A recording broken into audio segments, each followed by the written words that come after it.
Thousands of protesters took to the streets of Washington, D.C. and other U.S. cities to demand protections for voting rights, piling pressure on lawmakers to counter a wave of ballot restrictions in Republican-led states.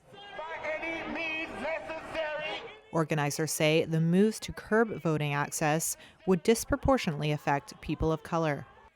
Our country is backsliding to the unconscionable days of Jim Crow. Martin Luther King III spoke to Saturday's crowd on the anniversary of his father's historic 1963 March on Washington.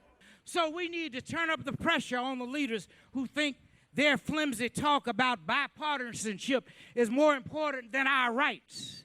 So far this year, at least 18 states have enacted laws restricting voter access, according to the Brennan Center for Justice at New York University. Protesters argued that in America, all eligible voters should have rights.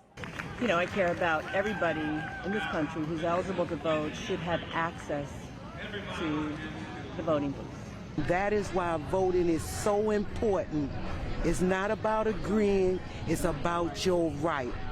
And when you have that right to express, you are really doing justice for yourself. Many protesters said they were pushing for a passage of a federal law that would restore key protections of the Voting Rights Act of 1965, which outlawed discriminatory voting practices.